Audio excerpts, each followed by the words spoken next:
Evangelio de nuestro Señor Jesucristo según San Marcos. Gloria a ti, Señor. Jesús llegó a Jerusalén y fue al templo, y después de observarlo todo, como ya era tarde, salió con los 12 hacia Betania. Al día siguiente, cuando salieron de Betania, Jesús sintió hambre. Al divisar de lejos una higuera cubierta de hojas, se acercó para ver si encontraba algún fruto. Pero no había más que hojas, porque no era la época de los higos. Dirigiéndose a la higuera, le dijo: «Que nadie más coma de tus frutos». Y sus discípulos lo oyeron. Cuando llegaron a Jerusalén, Jesús entró en el templo y comenzó a echar a los que vendían y compraban en él. Derribó las mesas de los cambistas y los puestos de los vendedores de palomas, y prohibió que transportaran cargas por el templo. Y les enseñaba: ¿acaso no está escrito: mi casa será llamada casa de oración para todas las naciones? Pero ustedes la han convertido en una cueva de ladrones. Cuando se enteraron los sumos sacerdotes y los escribas, buscaban la forma de matarlo, porque le tenían miedo, ya que todo el pueblo estaba maravillado de sus enseñanzas. Al caer la tarde, Jesús y sus discípulos salieron de la ciudad a la mañana siguiente. Al pasar otra vez, vieron que la higuera se había secado de raíz. Pedro, acordándose, dijo a Jesús: «Maestro, la higuera que has maldecido se ha secado». Jesús le respondió: «Tengan fe en Dios, porque yo les aseguro que si alguien dice a esta montaña: retírate de ahí y arrójate al mar, sin vacilar en su interior, sino creyendo que sucederá lo que dice, lo conseguirá. Por eso les digo, cuando pidan algo en la oración, crean que ya lo tienen y lo conseguirán.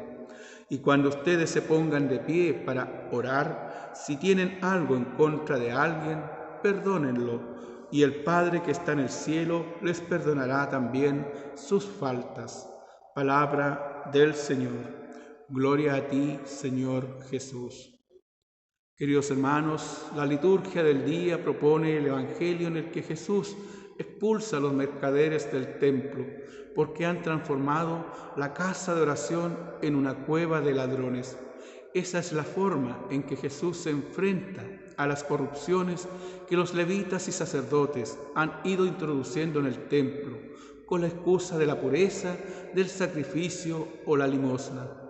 Ciertamente las leyes del templo exigen que el animal sacrificado a Dios sea un animal perfecto, sin mancha, sin defecto, y posiblemente un animal así, apto para el sacrificio en el altar, no era fácil de traer desde muy lejos. Por esto se habían introducido en el templo los cambistas, que cambiaban el dinero impuro por monedas oficialmente puras. Era necesario dotarse de dinero legalmente puro para poder ofrecerlo a los sacerdotes. Lo mismo pasaba seguramente con los animales destinados al sacrificio. Y lo que hace Jesús es un gesto de purificación. El templo había sido profanado, y con el templo el pueblo de Dios, profanado con el pecado tan grave que es el escándalo. La gente era buena, la gente iba al templo, buscaba a Dios, rezaba a Dios, pero debía cambiar las monedas para las ofrendas. El pueblo de Dios no iba al templo por los que vendían, pero sí iban al templo para encontrarse con Dios, y allí había corrupción que escandalizaba a este pueblo. Por eso hay que tener cuidado hoy con el escándalo que se pueda causar a la gente, con nuestras costumbres no piadosas para el templo, el escándalo del comercio, el escándalo de la mundanidad. Sin duda que los enfrentamientos de Jesús con las autoridades religiosas están revestidos de rebeldía, porque no han sabido ser la esposa fiel y el pueblo santo de Dios. Es más, el templo ha perdido su identidad como casa de oración. Queridos hermanos, asimismo, La imagen de la higuera seca es un reflejo de la esterilidad de un culto sin alma. Por eso es necesaria una fe sin reserva, una oración confiada y el perdón que favorece a la comunión fraterna.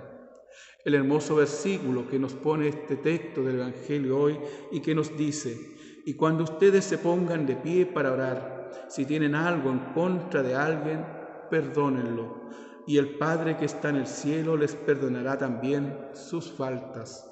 Queridos hermanos, que Dios les bendiga en este día y que el Dios Todopoderoso, que es Padre, Hijo y Espíritu Santo, camine siempre junto a ustedes.